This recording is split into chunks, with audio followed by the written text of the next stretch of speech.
lanjutan ya Mas ya. Jadi industri kreatif ini kan keberlanjutan nggak sampai saat ini aja, tapi untuk ke depan.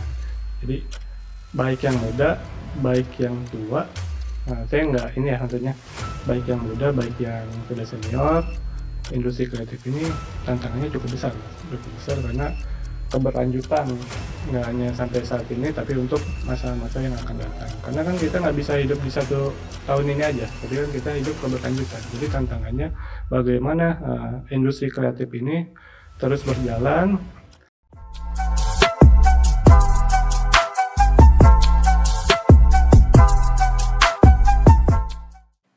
Halo sahabat Ganjar, jumpa lagi kita di podcast Suara Ganjar bersama saya Aditya Batara. Podcast Suara Ganjar, podcast yang kemudian membicarakan atau mengupdate isu-isu sosial politik kekinian. Sahabat Ganjar dimanapun Anda berada, muda adalah kekuatan dan muda juga berbahaya. Dan tentunya hal ini sangat relevan kalau kita berbicara tentang pemilu 2024 nanti. Sekitar 40% pemilih berasal dari kalangan milenial dan kalangan Gen Z. Tentunya pemilu 2024 akan menjadi sebuah media atau wahana bagaimana partai politik dan tentunya capres dan cawapres akan berupaya untuk menarik suara dari anak muda. Nah, sahabat Ganjar dimanapun Anda berada, kita akan mendiskusikan pada kesempatan kali ini satu isu, satu tema yang sangat relevan dengan anak muda. Kita bicara tentang ekonomi kreatif. Jadi topik kita hari ini adalah muda, kreatif, dan aktif. Peran anak muda dalam memajukan ekonomi kreatif di Indonesia. Untuk membicarakan tentang topik ini di studio Suara Ganjar pada kesempatan kali ini telah hadir seorang narasumber yang tentunya muda, karena kita ngomongin tentang isu anak muda ya. Dan beliau ini juga seorang politisi muda, seorang yang punya background juga politik, dan tentunya aktif di berbagai kegiatan atau aktivitas sosial kemasyarakatan. Saya sapa terlebih dahulu Mas Emilio Rehan. Ya, Apa kabar Mas? alhamdulillah Sehat ya? Luar biasa. Saya kalau melihat narasumber muda tuh jadi keinget zaman dulu Mas, pengen muda lagi tapi sayangnya nggak bisa ya. Nah, sahabat Ganjar dimanapun Anda berada, Mas Emilio ini luar biasa aktifnya gitu ya. Kalau kita bilang bahasa anak muda sekarang tuh lincah banget Mas. Umur masih muda, tapi sudah aktif di dunia politik. Kemudian juga punya segudang pengalaman di akar rumput. Ini yang menurut saya nilai tambah yang keren banget buat anak-anak muda zaman sekarang dan patut ditiru. Mungkin Mas Emil, saya panggil Mas Emil boleh ya? Boleh. Mas Emil, pertanyaan pertama, kenapa akhirnya masuk ke dunia politik? Walaupun tadi kuliahnya politik juga ya? Iya. Kenapa tuh Mas? Saya tertarik ke politik itu dulu pas masih kecil ya. Saya umur 11 tahun, waktu SD kalau nggak salah, kelas 5. Jadi saya sudah tertarik ke politik, saya sudah berjiwa sosial ya. Dulu kan waktu itu saya putra ini ya. Jadi ayah saya dulu seorang birokrasi, camat, kan camat itu ke masyarakat ya. Jadi jiwa saya itu udah sosial, jadi saya sudah ya nggak asing lah dengan politik. Apa sih politik itu? Saya juga udah paham tentang politik tuh pas kelas 6 SD, di mana waktu itu pertama kalinya setelah Tangsel berdiri sendiri, lepas dari kabupaten, pemilu saya sudah paham di situ. Kan waktu itu sempat ayah saya mau maju, cuman karena belum rezekinya, jadi saya sudah paham, politik tuh ternyata seperti ini, jadi ya saya tertarik di politik tuh seperti itu sebenarnya. Kalau di runut-runut ini bagian dari masa kecil ya, karena ayah sering turun ke lapangan ketemu masyarakat, ini kemudian membuat Mas Emil punya ketertarikan yang besar gitu ya, bagaimana berkomunikasi, membawa aspirasi ke masyarakat. Sahabat Ganjar, ini dari tadi ngomongin Tangsel tuh Tangerang Selatan ya, buat yang belum tahu ya. Jadi Mas Emil ini mencalonkan diri untuk nanti pemilihan legislatif di kota Tangerang Selatan. Jangan lupa tuh dicek namanya ya. Dari mana Mas? Ciputat. Tuh, warga Ciputat dan sekitarnya dicek tuh namanya Emilio Rehan ya. Nanti jangan lupa dipilih. Mas Emil, kalau tadi kita ngomongin tentang background atau kemudian momen apa yang menarik Mas Emil untuk masuk ke politik, ini saya mau masuk langsung ke topik kita Mas. Kita tuh hari ini mau diskusi tentang satu sektor yang bisa dibilang sangat menjanjikan, sangat potensial, dan kemudian ini juga lah yang menjadi sektor yang diminati anak muda saat ini. Kita bicara kemudian tentang ekonomi kreatif atau bahasa kerennya industri kreatif ya. Nah, kalau dalam pandangan Mas Emil sendiri sebagai seorang anak muda, sebagai seorang yang aktif di dunia politik, di akar rumput gitu ya, sebenarnya peran anak muda gitu ya, atau kemudian kontribusi anak muda dalam pengembangan industri kreatif ini seperti apa sih Mas Emil melihatnya? Sebenarnya industri kreatif ini sangat penting ya Mas ya, karena kita sekarang tuh hidup di era digitalisasi. Jadi sekarang itu kan faktor usia muda kita, penduduk kita tuh banyak dari milenial ya, pemuda milenial, Gen Z ya, itu juga sangat mempengaruhi untuk industri kreatif ini. Jadi anak muda ini mampu diharapkan untuk melek terhadap digitalisasi. Jadi kan sekarang itu serba digital ya. Jadi ekonomi, industri semuanya berkaitan dengan digital. Jadi kalau bisa dibilang penting sekali untuk anak muda memahami industri kreatif ini, itu Mas. Jadi memang digitalisasi menjadi, kalau kita bilang ekosistemnya anak muda sekarang ya, tidak bisa lepas dari dunia digital. Betul. Sehingga tadi kalau saya tangkap dari Mas Emil sempat ngomong ya, anak muda hidup di dunia digital gitu. Iya. Dan jadi digital native gitu. Nah, jadi mau yang muda mau yang tua, kita sekarang hidup di era digitalisasi, ya benar. Jadi semua serba digital gitu. Jadi semua mau yang muda mau yang tua kita harus melek terhadap teknologi digital salah satunya itu. Kalau Mas Emil sendiri melihat gitu ya, dari pengalaman misalnya Mas Emil mungkin ketemu masyarakat, ketemu anak-anak muda gitu ya. Dari pengalaman Mas Emil tersebut, anak-anak muda ini sebenarnya aware nggak sih tentang peran besar mereka dalam kita bilang ekonomi kreatif atau ekonomi digital ini, Mas? Kalau pengamatan saya ya, anak muda itu sekarang sudah cukup baik ya melek terhadap digital, dan teman saya juga banyak yang sudah terjun ke dalam industri kreatif ini. Jadi kan industri kreatif ini wawasan ya, tentang wawasan bagaimana tentang menciptakan ide-ide baru mereka yang sudah lama di-upgrade kembali ke yang baru. Jadi sangat penting anak-anak muda ini ya, terus mengupgrade kehidupan ataupun produk-produk yang mereka bikin, yang buat ya, sangat penting sebenarnya gitu. Oke, jadi anak muda penting dan sudah mulai sadar gitu. Anak muda penting dan sudah mulai sadar. Karena harus memanfaatkan momen sekarang kan digital, mereka juga harus memanfaatkan momen tersebut gitu. Jadi untuk dikembangkan lebih luas lagi gitu. Nah, saya coba narik lagi ke industri kreatif. Kalau Mas Emil sendiri melihat sebagai seorang anak muda dan juga politisi yang nantinya akan berurusan dengan kebijakan ya, atau sudah berurusan dengan kebijakan, industri kreatif ini sebenarnya apa sih Mas? Karena bayangannya ya, mungkin anak muda paham industri kreatif gitu ya, tapi mungkin juga mereka nggak sadar bahwa selama ini yang saya lakukan adalah sebuah kreativitas. Kalau dalam pandangan seorang Emil gitu, ini industri kreatif ini apa sih? Menurut pandangan saya kan kalau industri kreatif itu merupakan suatu proses menciptakan ide-ide kreativitas yang dikembangkan, yang dapat dikembangkan berupa hasil-hasil gitu ya. Jadi kayak misalnya industri kreatif ini kita kan ada, saya ngambil contoh ya kayak kuliner, fashion itu kan sudah termasuk industri kreatif. Jadi yang berkaitan dengan digitalisasi ini bisa masuk ke industri kreatif. Ya anak muda ini kan kreatif ya Mas ya. Sudah mulai terbuka lah wawasan mereka, dan juga mereka terus update terhadap perkembangan modernisasi ini gitu. Oke. Dan pastinya kan energi kreatif ini harus dimanfaatkan jadi sesuatu yang punya nilai tambah gitu ya. Yang menciptakan sesuatu yang baru lah untuk anak-anak muda melalui industri kreatif ini gitu. Kalau Mas Emil sendiri melihat ada nggak beberapa misalnya contoh produk ya, mungkin nggak nyebut merek, satu produk industri kreatif yang menurut Mas Emil tuh ini anak muda banget nih, idenya keren banget. Kalau saya lihat sih kayaknya sekarang lebih ke games ya.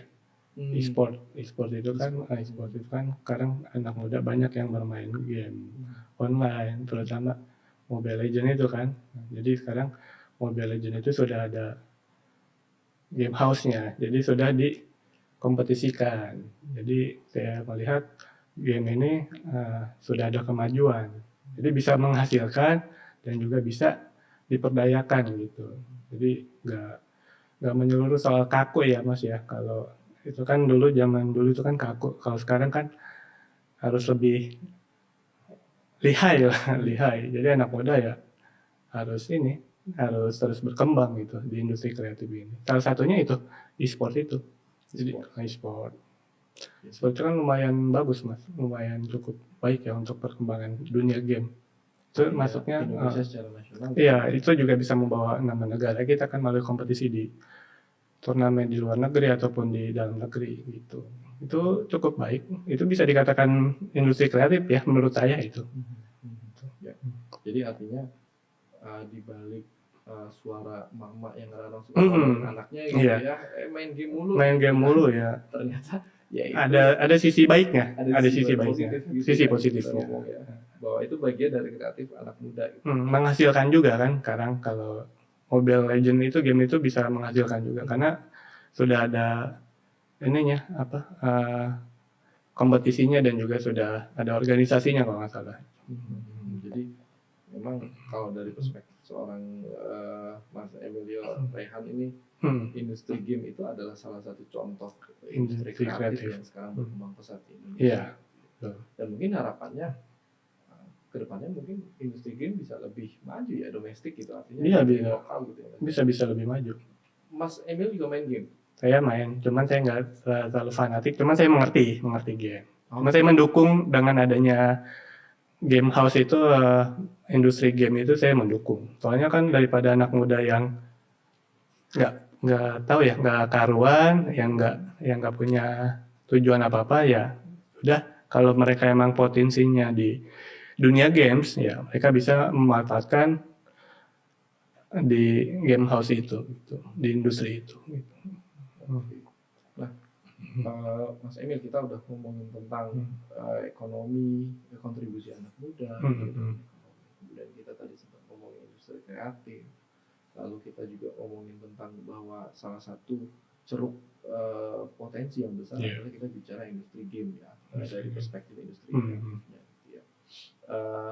Mungkin saya coba ke satu hal yang seringkali nih kadang-kadang kita terlewati Mas. Kadang-kadang nganggep bahwa ya kalau industri kreatif pasti industri anak muda.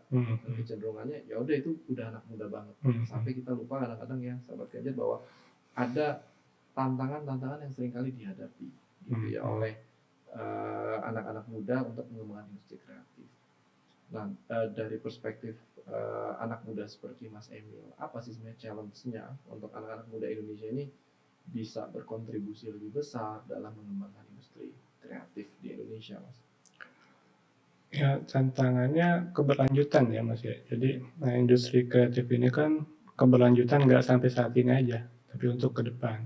Jadi baik yang muda, baik yang tua, saya nggak ini ya maksudnya, baik yang muda, baik yang sudah senior, industri kreatif ini tantangannya cukup besar Mas, cukup besar karena keberlanjutan nggak hanya sampai saat ini tapi untuk masa-masa yang akan datang. Karena kan kita nggak bisa hidup di 1 tahun ini aja, tapi kan kita hidup keberlanjutan. Jadi tantangannya bagaimana industri kreatif ini terus berjalan, terus menciptakan sebuah karya-karya untuk dihasilkan ke luar-luar. Maksudnya untuk dihasilkan dan diperkenalkan ke orang-orang gitu. Berarti satu kata keberlanjutan. Keberlanjutan, tantangan kita kan keberlanjutan.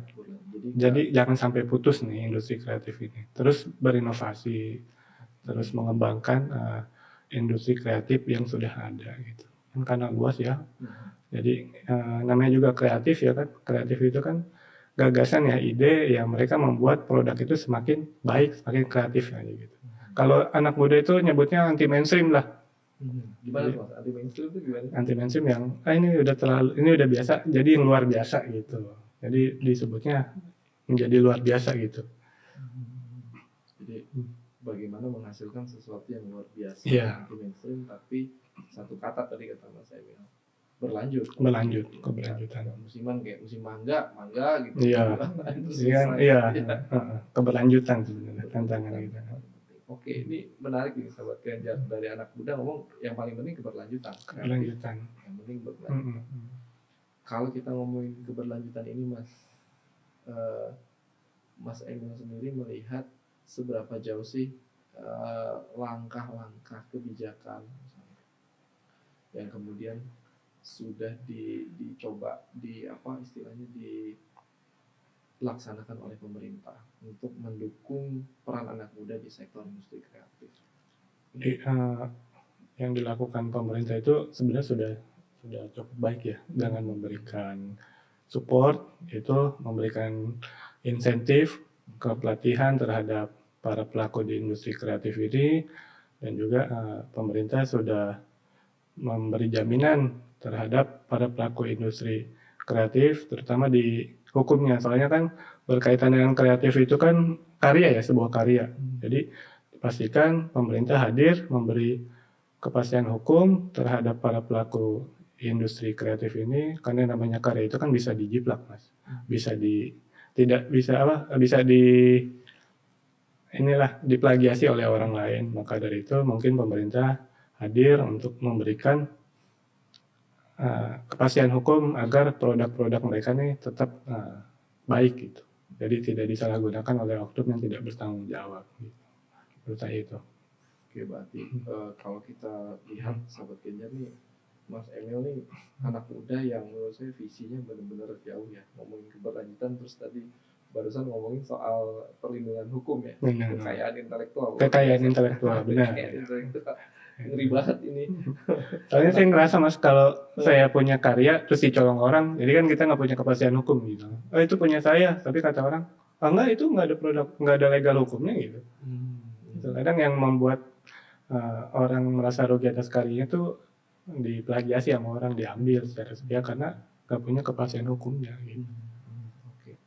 Nah, ngomongin soal hukum kekayaan intelektual, saya tuh tiba-tiba ingat kita bicara tentang Pak Ganjar dan Pak Mahfud, Mas. Capres dan cawapres kebanggaan kita semua.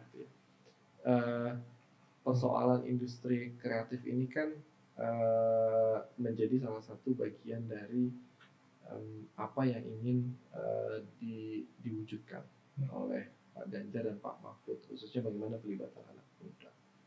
Kalau Mas Emil melihat sendiri, seberapa kuat sih komitmen dari Pak Ganjar dan Pak Mahfud untuk mendorong peran anak muda yang yang lebih besar dalam industri kreatif? Saya melihat komitmen Pak Ganjar dan Pak Mahfud untuk selalu memperdayakan anak-anak muda, khususnya di sektor ekonomi kreatif ya, industri kreatif, ini sudah cukup baik ya. Artinya kan sekarang kita hidup hidup di zaman sekarang tuh banyak anak muda. Jadi anak muda nih yang bisa menjadi suatu kebanggaan ya kan. Jadi Pak Ganjar dan Pak Mahfud mungkin sudah komitmen untuk terus melakukan kebaikan terhadap pelaku industri kreatif ini. Bahkan nanti ada program-program dari pemerintah yang bisa disalurkan ke para kawan-kawan pelaku industri kreatif itu. Jadi cukup baik kalau saya bilang Pak Ganjar dan Pak Mahfud kalau berkomitmen untuk para pelaku industri kreatif di wilayah kita, di negara kita lah gitu. Oke, jadi catat ya sahabat Ganjar, kalau kata Mas Emil, Pak Ganjar dan Pak Mahfud itu sangat berkomitmen. Sudah komitmen. Udah barang jadi ini sebenarnya. Udah barang jadi. Ya? Udah siap nih. Jadi udah siap dilantik ya. 2024 jangan lupa Pak Ganjar, Pak Mahfud, teman-teman yang anak muda khususnya di industri kreatif. Mas, kalau kita tadi Mas Emil bilang ini udah paket, udah siap nih. Pak Ganjar dan Pak Mahfud. Paket jadi dari sisi bagaimana beliau merepresentasikan peran anak muda dalam industri kreatif. Tapi mungkin boleh nggak saya tahu kira-kira Mas Emil punya nggak sumbang saran ide atau program yang menurut Mas Emil ini cakep nih kalau misalnya nanti di Pak Ganjar dan Pak Mahfud ini bisa dieksekusi. Dan ini anak muda banget. Gitu. Kalau saran saya sebenarnya kepada pasangan presiden kita udah nyebutnya nggak capres lagi, udah presiden aja sebenarnya, udah barang jadi sebenarnya kan. Jadi saran saya nanti kepada Pak Ganjar dan Pak Mahfud ketika sudah dilantik untuk terus memperhatikan para pelaku di industri kreatif ini. Jadi saran saya terus mengakomodir setiap segala sesuatu kebutuhan para pelaku di industri kreatif ini, dan juga ide-ide saya mungkin nanti kalau saya ini kan ngambil contoh, saya ini suka ngurusin bola ya Mas ya. Saya suka sepak bola. Saya juga punya tim di sepak bola.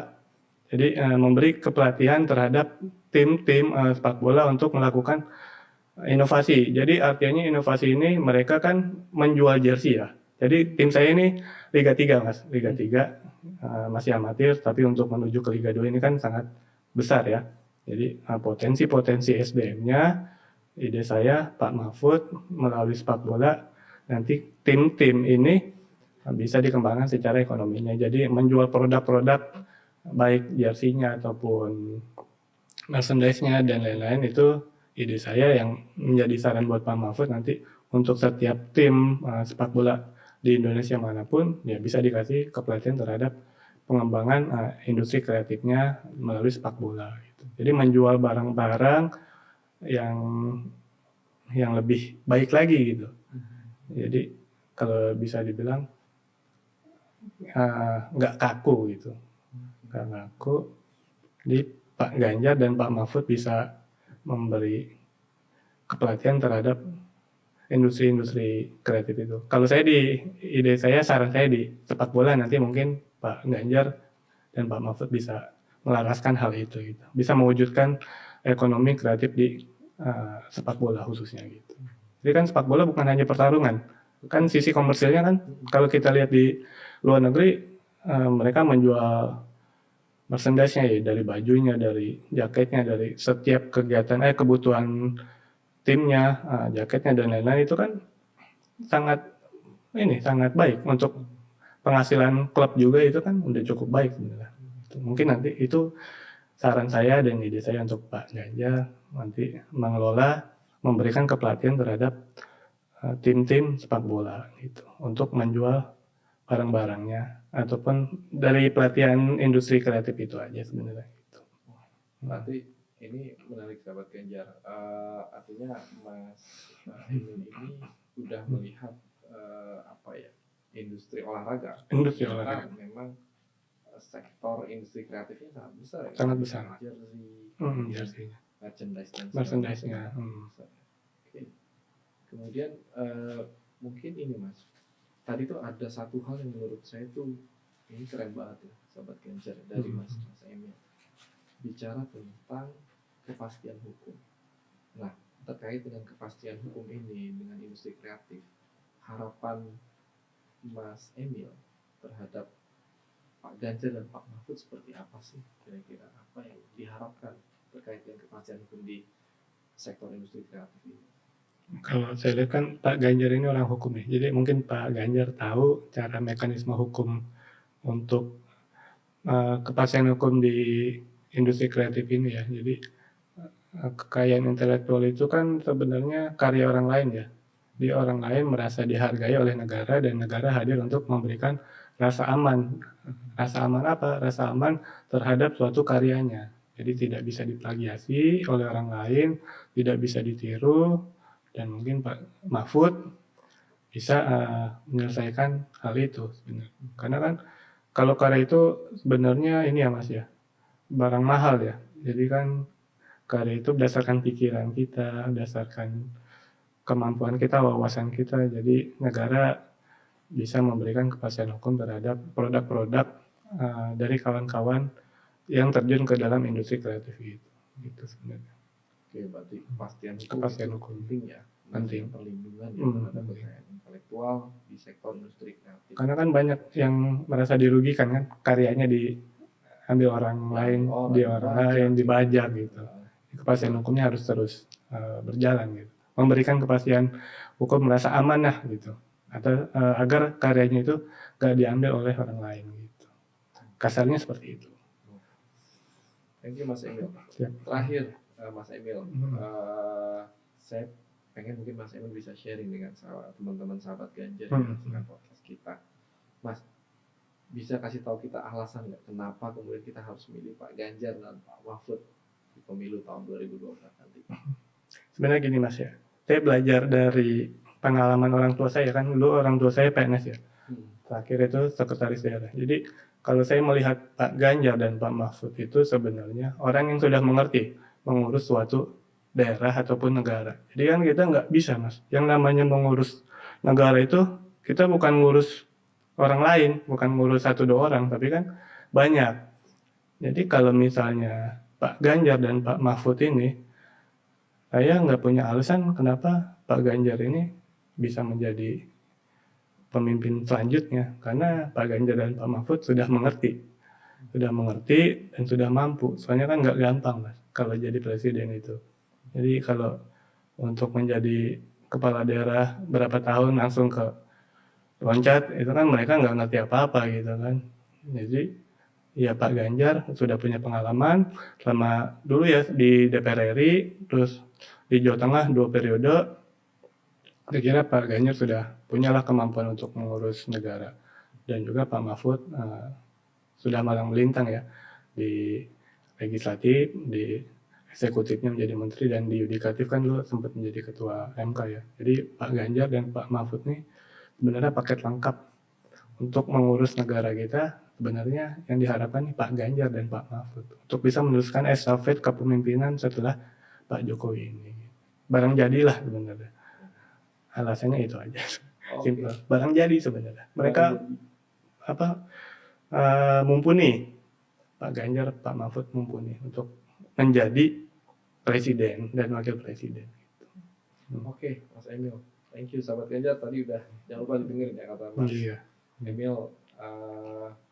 Ini barang jadi nih Pak Ganjar dan Pak Mahfud. Kemudian saya coba tadi yang menarik adalah apa yang disampaikan oleh Mas Emil perihal tentang bagaimana sebenarnya industri kreatif saja tidak cukup hanya ditopang dengan kreativitas anak muda, tapi juga kemudian kita butuh sosok-sosok pemimpin yang bisa memberikan kepastian hukum, memberikan perlindungan hukum terhadap kekayaan intelektual anak-anak muda ini. Betul. Mas, jangan sampai nanti kata kuncinya juga tadi tidak berlanjut gitu ide-ide kreatif tadi. Dan tentunya Pak Ganjar dan Pak Mahfud adalah pilihan yang paling tepat menurut seorang Emilio Rehan, politisi muda dan juga anak muda yang punya perspektif menurut saya luar biasa ke depan. Baik, sahabat Ganjar, dengan demikian itu tadi podcast Suara Ganjar kita pada hari ini. Harapan kami adalah pemilu tahun 2024 nanti kemudian bisa menjadi ajang bagi kita anak muda, generasi milenial dan Gen Z untuk menentukan pilihan yang terbaik, yaitu memilih Pak Ganjar dan Pak Mahfud MD. Demikian podcast pada kesempatan kali ini. Suara Ganjar, suara rakyat untuk Indonesia maju. Thank you.